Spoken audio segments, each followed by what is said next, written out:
Bonsoir à tous et à chacun et merci de prendre le rendez-vous de notre émission hebdomadaire qui fait le gros plan sur l'actualité au plan national et international. Ce lundi 19 mai 2025, on s'intéresse aux subventions de l'État aux différentes équipes et fédérations sportives au titre de l'année 2025. Les donnes ont changé et les subventions sont désormais attribuées suivant des critères bien définis depuis 2024 sur le plateau de Canal Sport. Ce soir, deux journalistes sportifs.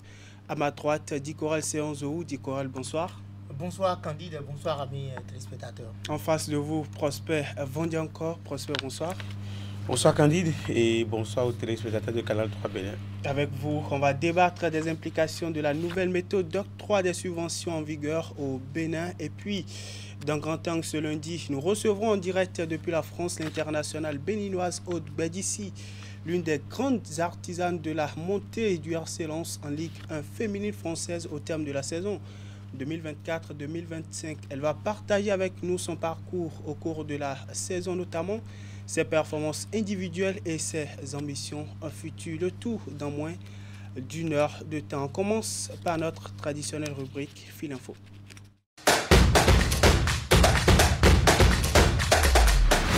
Allez, Fil Info s'ouvre par la Coupe d'Afrique des Nations des moins de 20 ans. L'édition 2025 a connu son épilogue hier dimanche et l'Afrique du Sud sort vainqueur de cette 24e édition avec sa victoire 1-0 en finale face au Maroc. Une victoire étriquée des Amagitas devant les Lionceaux de l'Atlas en décrochant ce Graal. L'Afrique du Sud succède au Sénégal, vainqueur de la précédente édition, toujours en terre égyptienne. Bien avant la finale, le Nigeria s'est offert la médaille de bronze lors de la petite finale face à l'Égypte, pays hôte. Les deux équipes se sont quittées 2-2, 1-1 au terme du temps réglementaire. C'est donc à la fatidique séance des tirs au but que les Super Aiglons vont prendre le dessus avec 4 tirs réussis contre 1 devant les jeunes Égyptiens et s'offrent ainsi la 3e place de la compétition. Au plan national maintenant, la 31e journée de la Ligue professionnelle de football du Bénin s'est déroulée ce week-end avec fortune diverse pour les différentes équipes. Le promu Boa a courbé les Chines à domicile devant Banigansè sur un score de 0 but contre 2. Espoir FC s'est offert une victoire 3-0 lors de son déplacement sur le terrain de Dynamique FC de Djougou, 1-0 pour la victoire de Audio FC de Comé devant son homologue de Lotopopo. Victoire de Audio FC de Comé, Lotopopo et Buffle du Bogou respectivement devant Abeille FC, AS Tonnerre et Damissa Football Club. Score nul de 2 buts partout entre l'US Cavalier et Dynamo de Parakou. Victoire 2-1 pour Dadia Football Club à domicile face à l'AS Takouné. Ponte FC est venu à bout de Dynamo FC et d'Abomey sur la plus petite des marques. Et puis défaite à domicile 2 buts contre 3 pour Real Sport devant l'équipe de Béké Football Club. Après ces différents matchs dans la poule A, le classement est dominé par l'équipe de Dadia Football Club avec un total de 58 points au compteur, un goal différentiel de plus 16, suivi de l'US Cavalier 53 points au compteur, un goal différentiel de plus 11. Audio FC de Comé vient boucler le top 3 dans cette poule avec un total de 52 points au compteur, un goal différentiel de plus 9. Dans la poule B maintenant pour le compte de cette 31e journée de la Ligue professionnelle de football du Bénin, l'équipe d'Aziza Football Club s'est inclinée 1 but contre 3 devant son homologue de Dragon Football Club, 2-0 pour la victoire de l'AS Cotonou devant son homologue de la jeunesse sportive de Pobé. Entre autres résultats, score nul d'un but partout entre la jeunesse athlétique de Kétou et l'USS Kraké, et puis entre Sitatunga Football Club et les requins de l'Atlantique. Le reste des résultats sont justement sur le tableau à l'image. Le classement dans la poule est toujours dominé par l'équipe des Cotons Culteurs, l'équipe de Coton Football Club qui mène toujours les débats dans ce groupe avec 53 points au compteur, un goal différentiel de plus 15, suivi des Dragons de Lemay qui monte à la 2e position dans cette poule avec 51 points au compteur, autant de points au compteur pour Ayema Football Club qui vient boucler le top 3 dans cette poule B. Passons maintenant à une autre discipline, la discipline de la balle orange pour être plus précis. La 2e phase de la Ligue Pro de basketball s'est ouverte ce week-end avec à la clé les rencontres de la première journée. 6 matchs au total ont été joués, dont 4 Au niveau de la conférence Nord, chez les hommes, Lungu Basketball Club a été défait à domicile par Bosco Star au bout d'un score de 68 à 50. Aspal Basketball Club s'est offert une large victoire, 88 à 58 devant son homologue de l'US Guéma. Chez les dames, Cabas BBC a été dompté 50-43 par Koburu BBC et Cavalier s'est imposé 77 à 38 devant son homologue de associé BBC. Au niveau de la conférence sud, chez les hommes, Elan Coton BBC est venu à bout de la SPAC BBC par un score de 72 à 61 chez les dames. C'était le même duel pour le même scénario, victoire 50 à 48 pour les dames d'Elan Coton BBC devant leurs homologues de la SPAC BBC. Et voilà l'essentiel à retenir de Fil Info ce soir. Place maintenant à notre direct qui s'ouvre ce soir, une internationale footballeuse béninoise qui évolue cette saison, en seconde ligue française. Il s'agit de Aude Gbadissi, société du RC Lens, qui a fait sa montée dans l'élite du championnat féminin français. Place maintenant à notre rubrique Grand Angle, mais avant, une courte transition.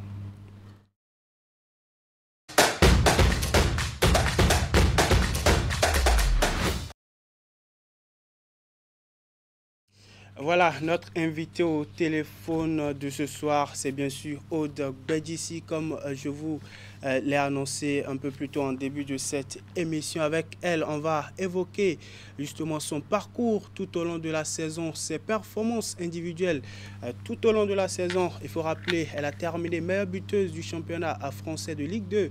La saison écoulée avec 14 buts au total inscrits. Cette saison, elle récidive ce même exploit, mais cette fois-ci en battant son propre record en inscrivant 15 buts au total et en ayant délivré cette passe décisive tout au long de cette saison. On va recevoir l'internationale béninoise depuis la France où elle évolue justement.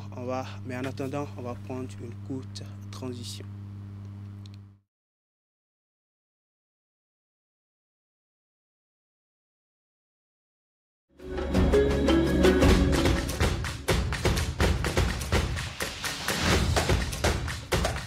Bienvenue à cette nouvelle édition de Canal Sport, notre rendez-vous hebdomadaire qui, chaque semaine, vous permet d'avoir des nouvelles du monde sportif béninois et d'ailleurs. Matteo Arlenvi, vous le connaissez? Oui. Jouer loin de ses bases et se qualifier, ce n'est pas évident. Hein. Au départ, vous y croyez? Au départ, bien sûr qu'on veut jouer au Bénin tous les matchs, mais pour l'instant, on est à 6 matchs, 0 défaite en Côte d'Ivoire. Mais bien évidemment, on préfère jouer les matchs à Cotonou et au Stade de l'Amitié ou au Stade de Charles de Gaulle. Candide, bonsoir. Narcisse, bonsoir, bonsoir Prosper et bonsoir à tous nos téléspectateurs. Oui. Dans le cadre de cette 12e journée de la Ligue professionnelle de football du Bénin, ils ont amené leur caméra sur les installations du stade synthétique de l'université d'Abou-Clavi pour suivre cette affiche entre les Requins de l'Atlantique et les Adjaka-Loulou de l'Est Cotonou. Suivez. Les Requins de l'Atlantique ont vécu une très belle soirée en assurant au sortir d'une victoire de prestige face à l'AS Cotonou, comptant pour la 12e journée de la Ligue Pro du Bénin. Bon, on va continuer par travailler et puis les matchs à venir, nous allons faire beaucoup plus pour remporter plus de matchs. Vraiment, je suis content et c'est la première fois que j'ai pu marquer aujourd'hui. Ça fait plaisir et avec l'équipe, on a eu les 3 points.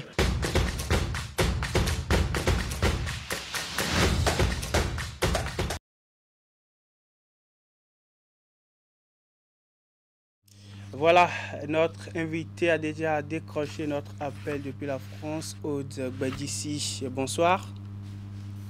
Bonsoir. Félicitations pour votre promotion en Ligue 1 féminine française. Merci beaucoup. Votre club, le RC Lens, termine vice-champion de la seconde ligue féminine et accède à la D1 féminine Arkema en France. On va dire un nouvel accomplissement pour votre carrière de joueuse, non? Bien sûr, déjà bonsoir et merci beaucoup pour l'invitation. Ben, bien sûr, c'est un accomplissement, c'est un grand accomplissement de ma carrière de joueuse Et je pense que c'est le plus grand pour le moment. Je ne sais pas encore ce que l'avenir me réserve dans le foot, mais pour le moment, cette montée, c'est le plus grand accomplissement de ma carrière. Au terme de la saison écoulée, vous avez évolué sous les couleurs des 100 et or. Vous aviez reçu de nombreuses propositions en Ligue 1 féminine, toujours en France, mais vous êtes resté pour aider l'équipe dans son ambition de monter en division supérieure. Objectif atteint. Quel sentiment vous anime après avoir accompli cette mission? Déjà, j'ai un sentiment de fierté, de joie parce que dès le début de la saison, on ne savait pas vraiment que ça allait arriver parce que les premiers matchs, ça a été difficile. Mais on n'a rien lâché et on a commencé à y croire. Quand on a commencé à enchaîner les matchs, à enchaîner les victoires, on a commencé à y croire et on pensait que c'était possible. Et à la fin, le travail et les sacrifices ont payé. On a été récompensé par cette montée et je suis très fière de ce que j'ai accompli, de ce que l'équipe a accompli. Moi, dans ma tête, je suis toujours dans la continuité. Je n'essayais pas de me précipiter, donc j'ai fait le choix de rester à Lens et aujourd'hui, j'ai eu raison de rester parce que cette montée, c'est vraiment historique et c'est un honneur de faire partie de cette équipe. C'est bien cela. Vous avez été l'une des pièces maîtresses du RC Lens la saison écoulée. Et cette saison, vous avez encore prouvé que le club pouvait compter sur vous et surtout votre savoir-faire en restant décisif presque au cours de tous les matchs de la saison. On parle de 15 buts et 7 passes décisives en 19 matchs disputés. Comment est-ce que vous avez pu contenir la pression d'actrice clé tout au long de la saison? Je me dis à chaque fois, en tant qu'une joueuse, j'ai le devoir de faire ce que j'ai toujours eu envie de faire, de me donner à fond à chaque match, à chaque saison. Et j'ai toujours envie de mieux faire par rapport aux saisons précédentes. Et c'est ce qui me pousse à donner le meilleur de moi à chaque match. Et cette pression, je me dis, c'est une motivation supplémentaire pour me surpasser, pour donner à chaque fois le meilleur de moi. Et je suis dans une équipe magnifique avec le staff technique, les joueuses qui ne cessent de m'encourager et de me donner des conseils. Et c'est tout cet environnement-là qui me permet de me donner à fond et d'être décisive le plus souvent possible dans les matchs. C'est ça. D'ici, ça fait votre deuxième saison sous la couleur du RC Lens et vous terminez une deuxième fois meilleure buteuse du championnat, cette fois-ci avec 15 buts inscrits contre 14 la saison écoulée. En championnat, quel est votre secret? Je pense vraiment le secret, c'est le travail, je veux dire, des sacrifices de tous les jours, des coéquipiers qui ne cessent de me pousser parce que pour marquer 15 buts dans une saison, il faut 15 passes décisives aussi. Donc, c'est le collectif qui me permet de me donner à fond et de me dépasser tous les jours. Donc, je suis dans une équipe magnifique humainement et c'est ça qui me donne la force de me donner à fond sur le terrain. Et c'est ça mon secret, le travail et tous ceux qui m'entourent. C'est bien cela. Quel sentiment vous anime quand on sait que vous êtes la première joueuse béninoise de l'histoire à évoluer en seconde ligue en France et s'apprête à évoluer à compter de la saison prochaine en D1 Arkema avec des figures qu'on ne présente plus, hein? Wendy Renard, Marie-Antoinette Katoto, Kadidi Atou, Diani et bien d'autres. Être la première béninoise à jouer en seconde ligue et là, je vais jouer en première ligue à Arkema. C'est un honneur, c'est une fierté, surtout quand je vois les noms comme Diani, Katoto, Wendy Renard. Toutes ces légendes du football féminin mondial, c'était des idoles pour moi. Et le fait même d'imaginer jouer contre ces grosses têtes-là, ça me donne des frissons et ça montre que tout est possible à qui rêve et aux personnes qui travaillent et qui y croient vraiment. Ça me fait vraiment plaisir et j'espère que cette histoire va donner beaucoup d'opportunités aux footballeuses béninoises également. J'espère vraiment. Nous l'espérons aussi. Après cette mission accomplie, je veux dire la montée en D1 Arkema, bien sûr, quels sont vos projets pour le futur? Est-ce que Aude Bédissi veut partir et aller explorer d'autres horizons ou vous comptez prolonger avec les 100 et or? Ben, je ne peux pas répondre directement à cette question parce que pour le moment, je suis encore sous contrat avec Lens et je me sens bien ici. Je me sens très bien ici. Je suis bien entouré et c'est un bonheur d'être dans ce club historique et mythique. Et une montée avec cette équipe, c'est déjà énorme pour moi et j'espère vraiment continuer l'aventure avec Lens. Apparemment, la famille du RC Lens féminin vous est bien confortable. En tout cas, les performances en disent davantage. Alors, quels seront vos objectifs pour la prochaine saison avec vos coéquipières? Comme toujours, c'est d'essayer de travailler et de se donner à fond, de ne rien lâcher comme cette saison. Parce qu'on n'a rien lâché du début jusqu'à la fin. Et le dernier match contre Toulouse, ça montre vraiment notre caractère parce qu'à la 85e minute, on perdait 2-1 et à la fin, on a gagné 3-2 pour il faut souligner que vous avez été celle qui a marqué le but de la victoire. Oui, ce but-là, je pense que c'est le plus beau but de ma carrière. Ça.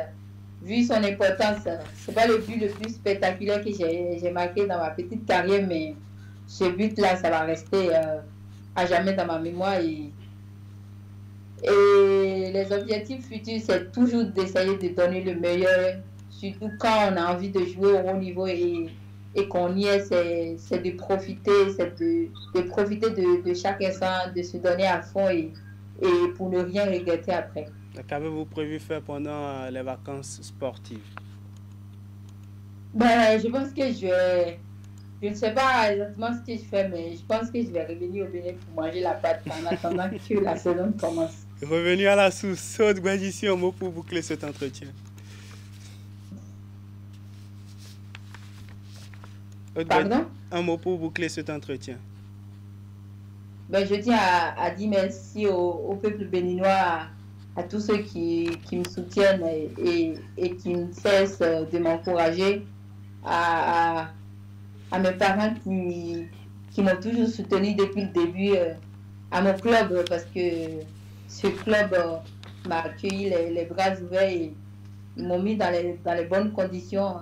Merci à mes coéquipiers, au staff, au coach, à tous ceux qui travaillent dans ce club-là et qui m'ont permis de donner le meilleur de moi-même et d'écrire une page, une histoire de ce club mythique. Merci infiniment, merci au peuple béninois, merci aux médias aussi qui ne cessent de nous donner de la valeur par rapport au football féminin béninois. Merci infiniment pour cet amour et que Dieu nous bénisse et j'espère que l'avenir nous réserve de bonnes choses. Nous l'espérons également. Merci à vous, Aude Bédissi, d'avoir intervenu dans cette émission depuis la France. Je rappelle que vous êtes footballeuse internationale béninoise, actuelle société du RC Lens féminin, vice-champion de seconde ligue en France qui accède à la D1 Arkema et donc avec vos coéquipières, vous allez jouer la saison prochaine en Ligue 1 féminine française. Bonne suite à vous et profitez de vos vacances. Allez, retour ici à Cotonou et on installe à présent le plateau de discussion.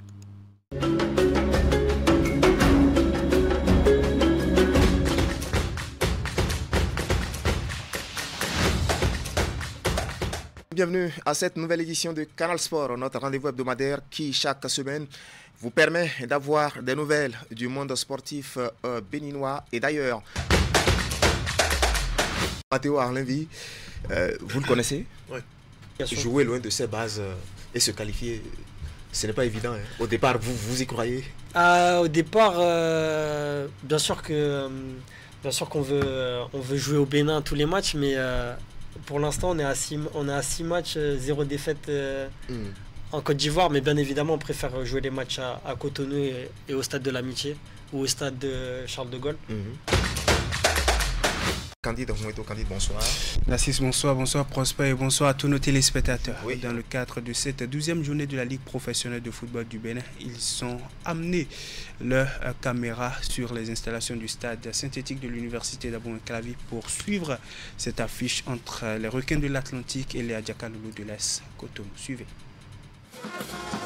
Les Requins de l'Atlantique ont vécu une très belle soirée en assurant au sortir d'une victoire de prestige face à l'AS Cotonou, comptant pour la 12e journée de la Ligue Pro du Bénin. On va continuer par travailler et puis les matchs à venir, nous allons faire beaucoup plus pour remporter plus de matchs. Vraiment, je suis content et c'est la première fois que j'ai pu marquer aujourd'hui. Ça fait plaisir et avec l'équipe, on a eu les 3 points.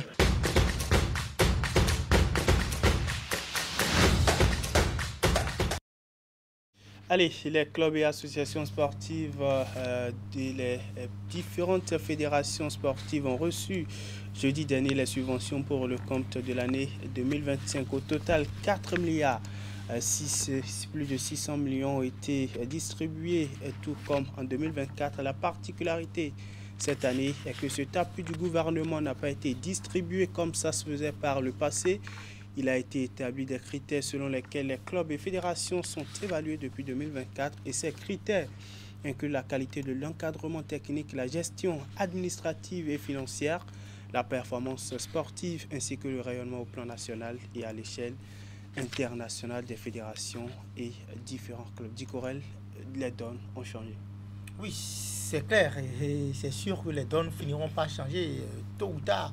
Vous savez, l'argent du contribuable, on l'a toujours évoqué ici, on l'a d'ailleurs évoqué il y a peu de temps. On ne le jette pas sans contrôle, surtout sous ce régime, sous le régime de Patrice Talon. On sait que tout est contrôlé, tout est bien peaufiné, tout est surveillé. Les meilleurs élèves sont applaudis, sont célébrés, les mauvais répondent de leurs actes. Et donc, quand on sait que c'est un auditeur financier qui est désormais le ministre des Sports, on doit s'attendre à beaucoup de réformes, on doit s'attendre qu'il ait un œil regardant sur la gestion qui est faite de ces subventions. Et donc je dirais que cette évaluation pour introduire est arrivée à point nommé. À point nommé, Prosper, l'attribution des subventions cette année a surpris plus d'un, avec quelques grincements de dents dans les coulisses. C'était pourtant prévisible. Ben, ça ne doit pas surprendre parce que les gens savent qu'on venait là. Ce n'est pas jeudi dernier qu'on a annoncé au club qu'on a mis des critères en place. Tout le monde sait qu'on venait là. On avait bien prévenu les uns et les autres que l'attribution des subventions de l'année 2025 serait donc sujet à des critères. Et on avait même énoncé beaucoup de ces critères. Ceux qui disent qu'ils sont surpris, ils sont dans le faux. Personne n'est surpris. Ils savent qu'on en venait là. Peut-être que certains sont restés dans les mauvaises habitudes. Ils n'ont pas su changer rapidement les comportements en matière de gestion et ça les a rattrapés. Mais dire qu'on est surpris, c'est pas vrai. Personne n'est surpris. Même la presse, nous savons que pour attribuer les subventions, on a même annoncé les 10%, les 15%, les 20%, les 30%. On a dit, si vous gérez bien, voilà ce qui va vous arriver. Vous pouvez vous retrouver en moins, vous pouvez vous retrouver à égalité, comme vous pouvez vous retrouver en surplus, ce qui est d'ailleurs arrivé à certains dans le groupe. Donc, il n'y a pas de surprise. Tout le monde savait qu'on venait là. Et les gens ont payé pour leur gestion. Les gens ont payé pour avoir maintenu leurs habitudes du passé. Bon, je dirais d'abord que ceux qui ont dit qu'ils sont surpris, heureusement, ils ne l'ont jamais dit ouvertement. Ils ne peuvent pas le dire. Oui. Parce qu'on ne peut pas vous avertir un an avant, vous allez dire que vous êtes surpris. Ça c'est fait preuve de malhonnêteté. Il faut avoir le courage de le dire. C'est ça. Quand on regarde un peu les résultats des évaluations, certaines fédérations ont bénéficié d'une augmentation de 20% en 2025 et certains clubs ont bénéficié d'une augmentation allant de 20 à 30% sur leurs subventions habituelles. Dans le même temps, il y en a qui ont maintenu leur montant, le montant de leurs différentes subventions de l'année précédente et d'autres ont connu une réduction de 15%. En tout cas, c'est l'essentiel, la retenue de l'attribution des subventions de cette année. Sur les 35 fédérations, seulement 14 ont atteint le seuil de la moyenne et sont repartis avec le même montant que celui de l'année dernière. 3 parmi elles ont dépassé le seuil de la moyenne et ont bénéficié d'un bonus sur leurs subventions dans la Fédération béninoise de basketball, celle de handball et celle de taekwondo. Je vous propose de suivre ici un extrait du trésorier général de la Fédération béninoise de handball qui s'est réjoui de l'augmentation de la cagnotte qu'a bénéficié le handball béninois.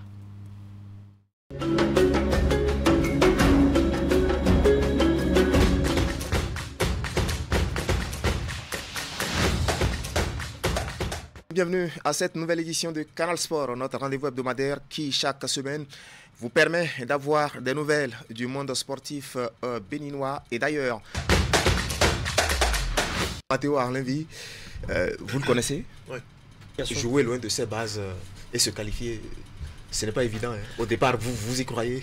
Au départ, bien sûr qu'on veut jouer au Bénin tous les matchs, mais pour l'instant, on est à 6 matchs, 0 défaite en Côte d'Ivoire, mais bien évidemment, on préfère jouer les matchs à Cotonou et au Stade de l'Amitié ou au Stade de Charles de Gaulle.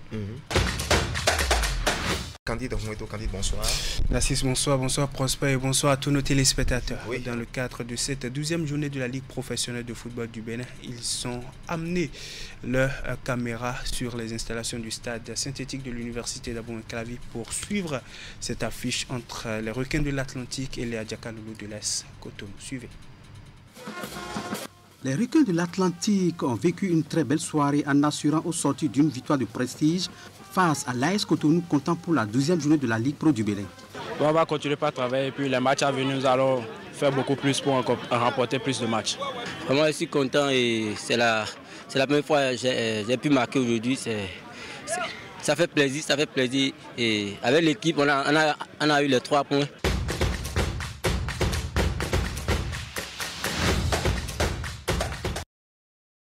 D'abord, c'est des motifs de satisfaction parce que c'est après l'évaluation du ministère qu'on s'est retrouvé quand même la meilleure fédération parce qu'on a eu les meilleurs points. Et ce qui a fait qu'on a connu une augmentation de 20% de notre subvention. Donc c'est des motifs de satisfaction. À part ça, c'est vrai que depuis le début de l'année, nos activités étaient au ralenti. Mais avec cette subvention, je crois que les activités iront plus vite et seront mieux organisées. La planification est déjà faite. C'est plutôt la programmation des activités qui va plus tarder. D'abord, il y a la Ligue Pro qui va démarrer dans 3 semaines. À part la Ligue Pro, on va préparer également le tournoi international de Nantes. Donc voilà les priorités pour la fédération. Voilà donc le handball béninois, meilleur élève de la classe, sinon la fédération béninoise de handball, meilleur élève de la classe au niveau des différentes fédérations sportives. Dicorel, c'était prévisible, non? Oui, c'est prévisible, c'est pas une surprise.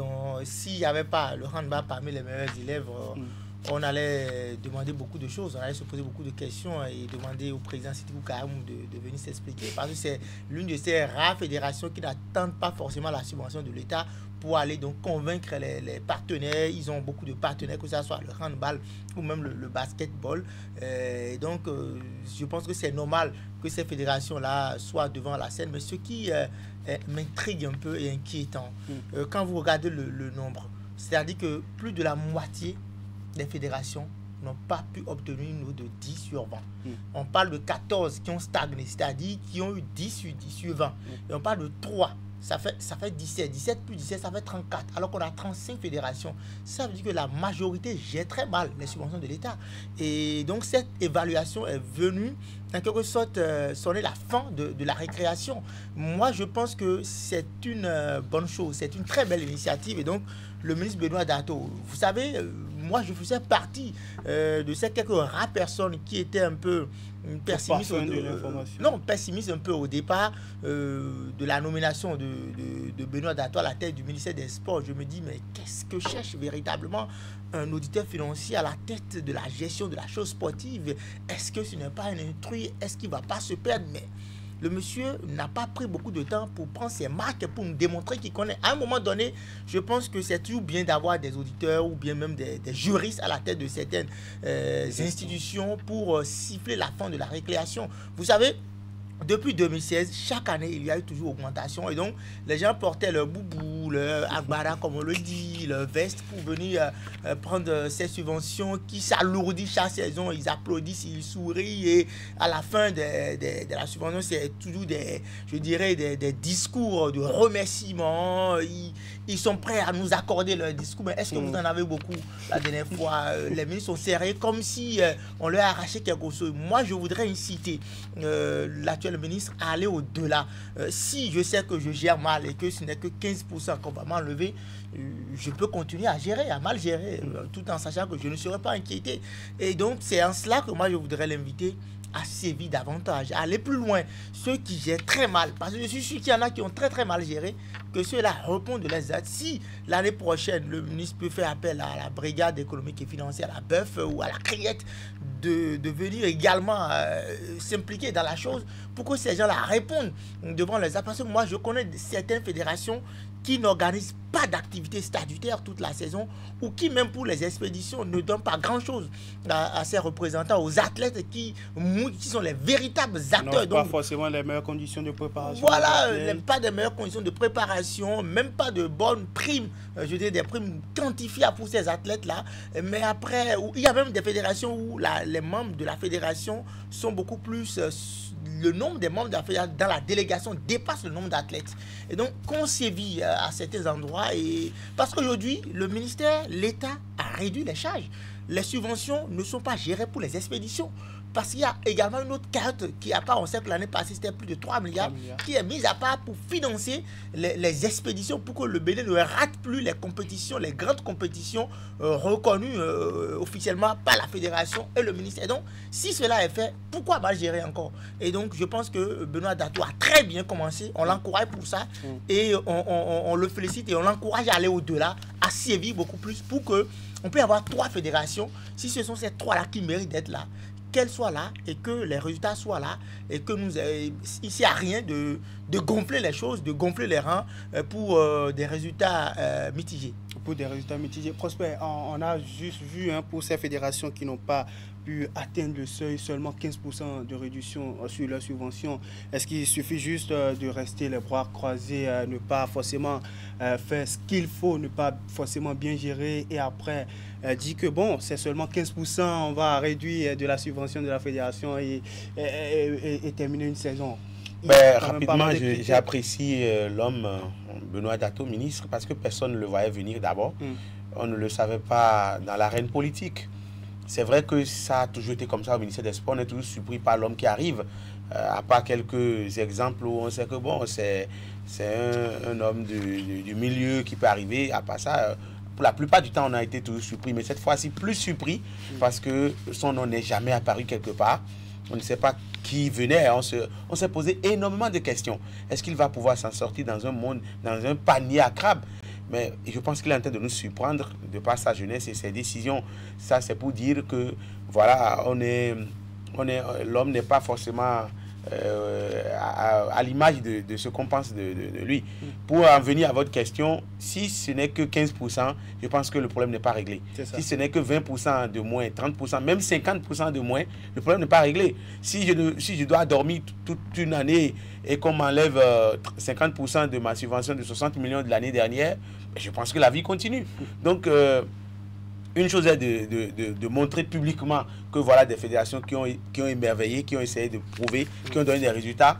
Mais l'autre chose, c'est de montrer également ces fédérations qui n'ont pas donné suffisamment de résultats. Et ce n'est pas les 15% de moins, ce n'est pas les 20% de moins, ce n'est pas la solution. Je pense qu'il faut sévir. S'il faut même aller jusqu'à faire disparaître des fédérations, ben il le faut. On parle ici de l'argent du contribuable. Couper les subventions. C'est l'argent du contribuable du moins.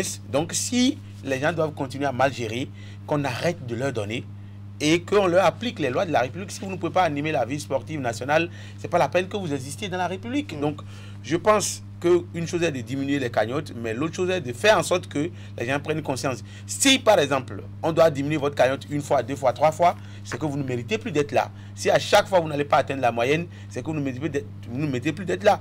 La preuve, au collège, quand vous échouez 2 fois, on vous renvoie. Vous sortez de l'établissement pour...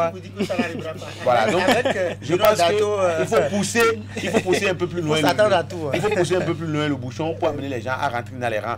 L'argent du contribuable est une chose, l'animation de la vie sportive nationale c'est une autre chose. Il faut faire en sorte que le Bénin rayonne. On fait beaucoup d'efforts ces dernières années, infrastructure, organisation administrative et tout. On ne peut pas ne pas avoir des résultats. Et donc pour avoir des résultats, il faut commencer par imprimer un rythme à la chose.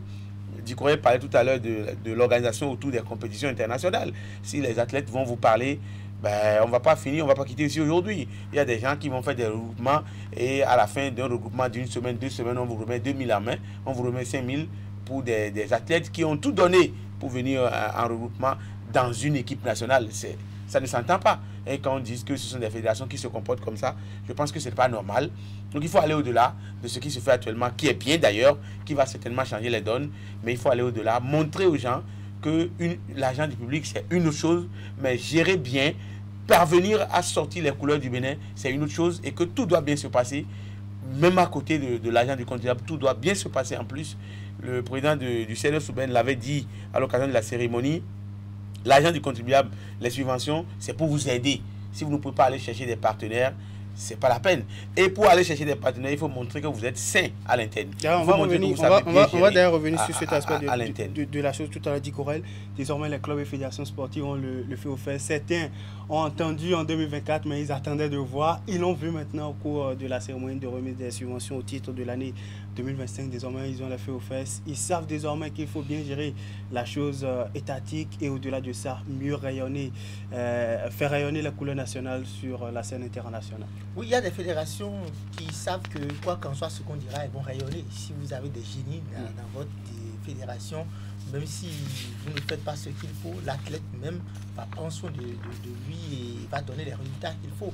Et donc certaines fédérations sont sûres de ça.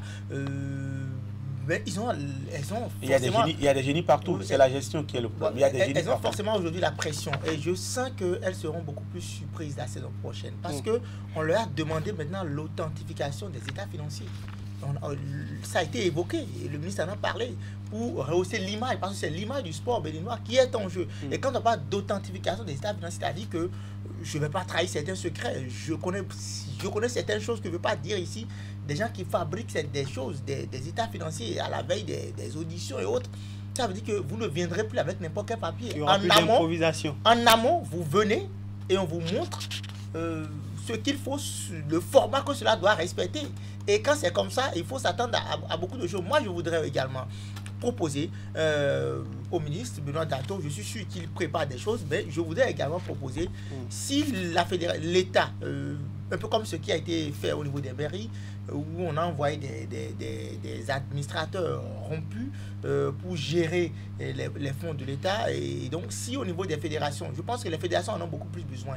Et là, on impose aux fédérations aujourd'hui, vous avez votre trésorier, mais on envoie un financier qui contrôle tout, un contrôleur financier. Malheureusement, c'est la loi 1901. C'est association. Vous êtes loi 1901, mais ça veut dire que vous renoncez. Vous pouvez renoncer, mais si l'État met ses fonds quelque part, l'État a l'œil dessus. Et puis après, on vous parle d'ingérence. Non, mais vous connaissez par exemple des organisations comme la FIFA. Pourquoi on ne parle pas d'ingérence, par exemple, au Cameroun? Pourquoi on ne parle pas d'ingérence au Cameroun? Vous et moi, on sait ce qui se passe au Cameroun, mais la FIFA n'en a jamais parlé. Tout est une question de diplomatie. Et donc la FIFA est obligée, en tout cas, elles sont obligées de s'allier. Voilà, de s'allier derrière. S'il n'y a pas de dictature et si c'est que pour. Parce que c'est aussi pour le bien. Vous savez, il y a certaines fédérations qui reçoivent déjà les subventions des institutions internationales. Et parce que le plan de travail annuel n'est pas respecté, et donc on ne vous donne plus. D'abord, on retourne les fonds, mais on ne vous donne plus. Moi, je pense qu'au niveau du ministère des Sports, on peut également faire un espace. Je connais des fédérations durant la saison sportive qui s'achèvent, qui n'ont pas organisé de championnat. Or, le championnat est l'activité statutaire. Mais qui ont reçu des subventions. Mais qui ont reçu des subventions. Donc, si une fédération, pendant une saison, n'a pas pu organiser il y en a qui se bousculent en décembre pour le faire aussi. Si elle n'organise pas de championnat, elle est obligée, on essaie de la contraindre à retourner la subvention de l'État. Si on peut marcher ainsi, je pense qu'il y aura beaucoup de sérieux dans ce qui se fait. C'est vrai que ce que nous disons, ça ne va pas forcément plaire à certains dirigeants. Ils sont nos amis, mais on est obligé de dire la vérité. Ils peuvent ne plus nous appeler, mais comme on le dit bien. L'essentiel, c'est que le pays marche, c'est que l'argent du contribuable soit bien géré et que demain, le drapeau du Bénin puisse véritablement flotter pour nous faire davantage honneur. De toute façon, ça sera sur la scène sportive internationale, ça sera l'actif du Bénin. Une autre particularité, les subventions souvent octroyées au centre de formation seront désormais reversées dans les formations diplômantes au profit des entraîneurs, coachs et formateurs. Contrairement à l'année passée, le gouvernement veut offrir des équipements à ces centres de formation et parallèlement prendre cet argent et l'investir dans la formation des formateurs de ces centres plutôt que de le remettre dans les mains des dirigeants pour aller faire ce qu'ils veulent avec. On veut désormais prendre cet argent, l'investir dans les formations diplômantes que de remettre aux promoteurs de ces centres de formation-là. Je pense que cette décision est salutaire, d'une part, tout simplement parce que, vous savez, les centres de formation que nous avons aujourd'hui au Bénin sont nombreux. Je pense que l'année passée, on n'a pas de 75. Oui. C'est sûr que ça a évolué cette année. Et les gens n'ont pas forcément les personnes qualifiées pour former les enfants. Or, la formation à la base est authentique et si ça rate à la base, c'est difficile qu'on puisse le rattraper cela après. Donc, le ministère a pris une décision, pour ma part, d'un côté qui est salutaire, mais de l'autre côté, je pense qu'on peut aller au-delà parce que les centres de formation ont beaucoup plus besoin de soutien. L'État peut faire mieux. L'État peut bien évidemment former les encadreurs, leur fournir les équipements comme ce qui se fait déjà et également les financer, mais en exigeant un certain nombre de choses. Comme on exige au club et aux fédérations. Comme on exige au club et aux fédérations, les recadrer, on peut vous dire, oui, on vous remet 1 million ou on vous remet 2 millions, mais vous êtes tenu, je donne des exemples simples, d'avoir peut-être un terrain d'entraînement, ou bien vous êtes tenu d'avoir un tel nombre d'équipements de telle qualité, et on surveille cela pour les amener, parce que ça ne suffit jamais. Parce que c'est ceux-là qui fournissent les joueurs aux différents clubs. Les clubs payent, c'est clair, mais les clubs les revendent après et reprennent également de l'argent. Et donc, pourtant, ces clubs-là également sont financés. Donc, je ne dis pas que ce qui est fait n'est pas mauvais, c'est bon, mais on peut l'améliorer. On peut l'améliorer, Prosper. Oui, moi je pense qu'à ce niveau, ce sont des hommes qui prennent les décisions. Hein. Tout ne peut jamais être parfait. On va toujours trouver à dire. Et moi, ce que je pense, c'est que lorsqu'on prend l'argent du contribuable pour aller former les encadreurs des centres de formation, quel sera le retour qu'on va leur demander? Parce que vous parlez de l'argent du ministère qu'on prend pour former les cadres d'un centre de formation. Qu'est-ce que ces cadres formés vont donner en retour, en récompense à l'argent du contribuable qui a servi? Parce que quelqu'un peut revenir de la formation et trouver un contrat ailleurs. Qu'est-ce qui va se passer à ce niveau? Est-ce qu'on va poser vraiment les bases pour dire si c'est vraiment le centre qui vous a permis d'aller suivre telle ou telle formation, au retour, voilà ce que vous devez donner au centre, voilà le temps que vous devez passer dans le centre pour ci, pour ça. Est-ce que ces conditions seront réellement posées? Quelqu'un peut aller suivre une formation et en retour, il a des appels à gauche, à droite et il part en laissant le centre alors qu'il a été financé, la formation a été organisée par l'argent qu'on devait donner au centre à ce niveau. Quand on regarde déjà il y a certainement mieux à faire. Où on a pris les 1 million, on les a distribués à ces centres de formation. Non, il y a mieux à faire. À l'heure actuelle, on ne sait pas forcément ce à quoi ces fonds ont été utilisés. Ce que nous disons n'est pas forcément la meilleure solution, mais je pense que la meilleure façon, c'est peut-être de donner l'argent à ces centres et de leur exiger des résultats, comme Ducorel le disait tout à l'heure. Les résultats, c'est que vous devez, par exemple, recruter des experts de qualité pour encadrer vos enfants. Que de demander à ces centres d'aller les former, c'est plutôt d'obliger ces centres à recruter des formateurs diplômés, des formateurs qui ont déjà un niveau requis. Le gouvernement même, à travers le ministère, forme des entraîneurs. On en a formé au handball, on en a formé au basket, on en a formé au foot, où ils ont des certifications CAF, DEC, à travers le ministère qui a organisé ces formations. Voilà ce qu'il faut, mais obliger les centres à recruter des personnes nantis de certification, capable d'encadrer des centres de formation pour le faire. Maintenant, si vous demandez au centre d'envoyer des gens en formation, je ne sais pas ce que ça va donner en retour. Non, en fait, c'est pas que le ministère leur demande d'envoyer. Le ministère connaît les centres. Et donc, le ministère connaît les formateurs. Donc, on invite. C'est le ministère a financé la formation et invite maintenant chaque formateur de chaque centre de formation pour avoir les diplômes. Vous savez, c'est pas mal parce que le Bénin est en retard. On a passé 13 années sans former les gens. Ça fait qu'aujourd'hui, quand on connaît la Ligue 1 au départ, cette saison, sur les 36 clubs, il y avait à peine 8 à 9 une dizaine de Béninois. Il y a des Béninois qui gardent les clubs, qui finissent champions, mais qui ne peuvent plus rester sur les bancs. Et donc, l'État est obligé aujourd'hui d'accélérer. Et c'est ce qui se fait de bien. Et donc, moi, je pense que c'est bien de former ceux-là des centres de formation, mais on les forme, mais on n'est pas obligé de leur couper la subvention. C'est ce que moi je propose. On donne la subvention et on forme au même moment. Oui, je suis d'accord avec vous. On met des conditions et on les évalue aussi. Moi je propose, par exemple, qu'on impose au centre de formation, puisque c'est la base, et vous l'avez dit tout à l'heure, lorsque la base est faussée, vous n'aurez pas d'athlètes de qualité plus tard. Mais qu'on leur impose d'utiliser des formateurs qualifiés. Mais quand vous voulez imposer à ces centres de formation et que l'argent qu'on leur donne, et ils n'ont pas forcément les fonds. Voilà, quand ils n'ont pas forcément l'argent qu'on leur donne, parce que le centre de formation, c'est aussi du commerce en quelque sorte. Hein. C'est comme une école privée. Le promoteur prend ses responsabilités et après il utilise ses produits comme il le veut. C'est ce qui se passe d'ailleurs dans le sport. Lorsqu'un centre forme, le centre vend. C'est un marché après tout. Et donc, on va vous aider, mais la meilleure manière de vous aider, c'est que l'argent qu'on vous donne va vous permettre de recruter des experts pour que la formation soit une formation de qualité. Moi, je crains le fait qu'on veuille les former et qu'ils ne reviennent pas servir le centre. Quel est le document qui va servir de base à cela? De toute façon, il revient de la formation. On ne va pas refuser aux gens d'évoluer dans la vie. Voilà, donc il revient de la formation et il utilise ses compétences ailleurs. De toute façon, ça sera... Il n'était pas à Canal 3. Il était formé comme ça. Mais pas avec l'agent de Canal 3. C'est la crainte. De toute façon, ça continue. On le voit avec l'agent du centre et il revient, il se retrouve. Avec l'agent de l'État, il revient de la formation au nom du centre, il revient de la formation, il se retrouve sur un autre terrain. Tout le monde veut évoluer dans la vie. Oui, de toute façon, ça va continuer à l'évolution. C'est même la raison de demander aux gens d'aller chercher les diplômes eux-mêmes. Et surtout, quand on demande aux gens candidats d'aller chercher les diplômes eux-mêmes, non, mais ils payent quelque chose. L'État ne paye pas tout. Je pense que l'État paye 80%. Oui, ils prennent en charge les 20% de la formation. Messieurs, on va suivre ici les propos du ministre des Sports, Benoît Datto, à cette cérémonie. Au cours de cette cérémonie de remise de subventions, il s'agit d'une adresse à l'ensemble du mouvement sportif béninois. Suivez. L'État joue son rôle, mais ne peut pas tout faire. Les subventions que nous remettons aujourd'hui ne sont qu'une partie des moyens nécessaires à la croissance de vos structures. Il vous revient désormais de construire des partenariats solides, de mobiliser des ressources complémentaires, de séduire des sponsors, de diversifier vos financements. Nous resterons et nous resterons actifs à vos côtés pour vous y aider. Ce que nous faisons ici, c'est créer un élan, tracer une voie.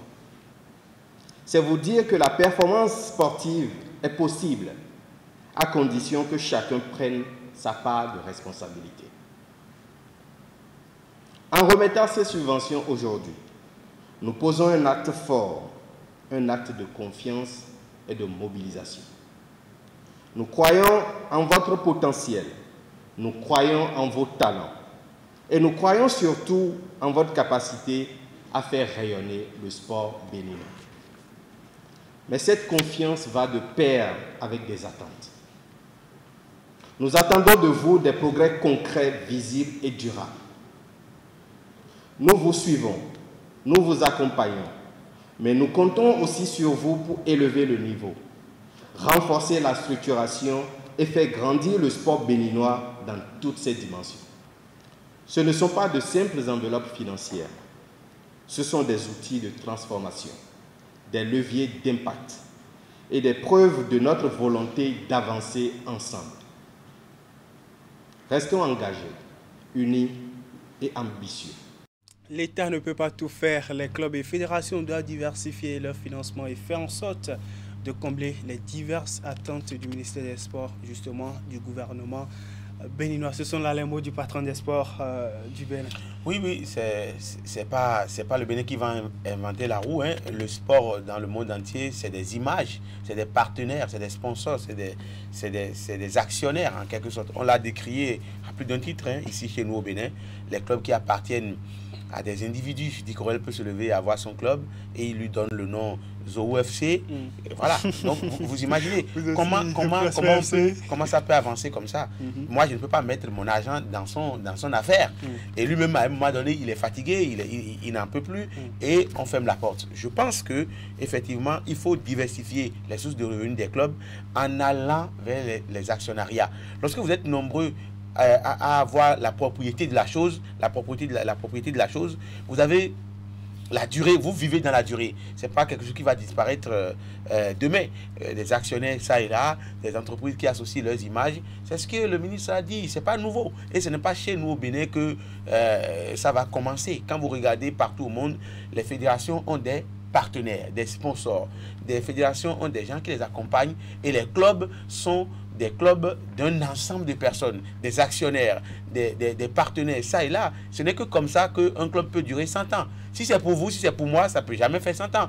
Parce que si je n'existe plus, ma chose disparaît aussi, comme on peut l'imaginer. Vous voyez des gens qui se lèvent un petit matin, qui vendent leur club. Qu'est-ce que ça veut dire? Je ne sais pas. En Europe, ça se passe, mais la manière, la méthode, le conseil d'administration, le fonctionnement, ce n'est pas la même chose. Donc, je pense que aller à la recherche des sponsors et des partenaires passe par une administration sérieuse que vous mettez en place, passe par une organisation sérieuse que vous mettez en place autour de la chose. Ce n'est que comme ça que les gens peuvent venir vous accompagner.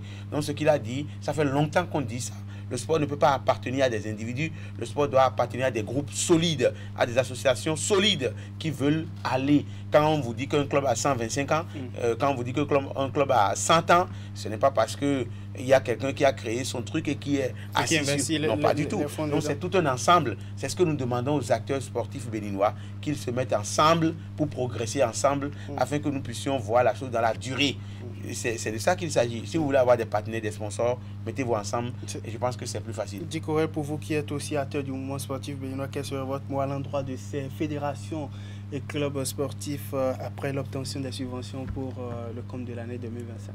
Oui, se mettre au sérieux, se mettre au travail parce que c'est pas aussi facile de gérer l'argent. C'est difficile de gérer l'argent, surtout quand on sait que c'est l'argent de l'État, surtout quand on sait que celui qui est au pouvoir aujourd'hui s'appelle Patrice Talon et que nous sommes en train de rompre avec les mauvaises habitudes et nous repartons de nouveau, nous renaissons de nouveau. Donc c'est difficile et je pense que je les invite simplement à être sérieux envers eux-mêmes. Si ils aiment le Bénin, qu'ils gèrent mieux et qu'ils continuent ce qu'ils faisaient déjà de mieux, parce qu'il y en a qui travaillent très bien, il y en a qui font l'effort qu'il faut pour que demain l'heure non plus rester indéfiniment dans les annales du sport béninois. On ne cessera jamais de les évoquer et donc c'est ce que je pense et j'inviterai aussi le ministre des Sports et les cadres du ministère des Sports à avoir des esprits un peu partout parmi nous les journalistes et parmi également les supporters, même parmi les athlètes, le syndicat